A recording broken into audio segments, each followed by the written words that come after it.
Hi everyone, it's Ardith, and today I have a quick holiday card on the Jillian Vance design blog using a technique inspired by my friend Jessica. I started by cutting the checkerboard cover plate from white cardstock. I find that when I use this die in my Gemini Junior, adding the metal shim to the sandwich really helps to make sure that all those tiny little bits just fall right out easily. I also used the 1/2-inch sentiment strip die, and I cut 7 strips from white cardstock. The first thing I'm going to do is color all these strips by using my ink pads direct to the paper. I'm putting a pad of recycled newsprint underneath to minimize my chances of cross-contaminating the inks, which might happen if I left them sitting on my glass mat while I moved on. I'm using Catherine Pooler inks, and I started with Rouge, which is a deep, rich red, and then I moved on to Samba, which is brighter and has an underlying orange tone. As I moved on, I got into kind of a groove, putting the strip down, laying the ink pad on top, and then pulling the strip out before turning it to do the other end. I moved on to Mandarin Spice, and then I used a new piece of newsprint for the Sauna, since it's a much lighter color than those reds.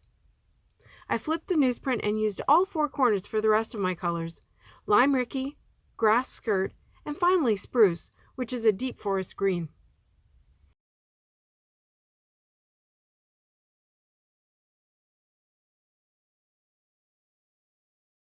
And here's the part that was inspired by Jessica.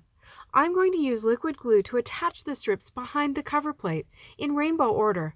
I call this a Christmas rainbow because it moves through the reds to the greens and it has a festive feel. It took me a minute to figure out how to best glue these down. They pretty much fit exactly over the holes in the cover plate, and of course I didn't want glue squishing out all over the place, so I used tiny dots close to the openings and I carefully laid each strip down in order. The strips are longer than the cover plate, so I lined up the bottom end so it wasn't showing, and then I let the other ends hang over the top. I'll trim them down later. As I moved along, I got into a good groove and it didn't take long to finish it. When I had all the strips in place, I laid a big acrylic block over top to hold it all in place while the glue set. For my sentiment, I used the 1-inch sentiment strip and my mini Misty. I chose the Happy Holidays from the big Christmas greetings set. I knew I needed something bold to stand out from that background, so once I was sure I had it straight on the panel, I stamped it with VersaFine Onyx ink.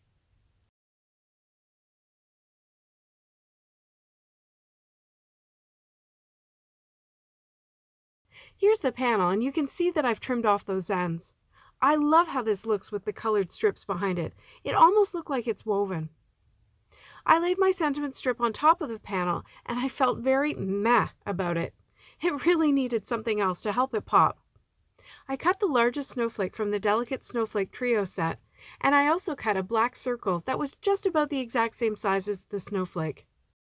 I put glue on the back of the snowflake and I tapped it off onto my newsprint so that it wouldn't be squishing out from the snowflake arms when I pressed it onto the black circle. And while the glue set, I put tape runner down on the 7 strips on the back of the panel to attach it to a black mat. This really helps the colors pop, and it will tie into the black circle on the front of the panel. I used the grid surface on my glass mat to help me line everything up good and straight before pressing it all down. Then I centered the snowflake circle and I pressed it down as well. And that left me with a multi-level surface for my sentiment strip. I figured out that by putting foam tape on either edge and then using an extra little piece of cardstock in the center of the sentiment strip, it should be pretty level across the card. Again, I used the grid to center and make sure the sentiment was straight, and once it was pressed down, I used my scissors to trim off the excess. I love this clever idea with the colorful strips behind the cover plate. You could use it for so many different occasions by just changing the colors. Or you could make the strips go horizontally rather than vertically. I love it when products are as versatile as these ones are. If you enjoyed this video, please give it a thumbs up below. I'd love it if you subscribe to my channel too. Product links are below and also on my blog. Thanks so much for watching. Have a great day!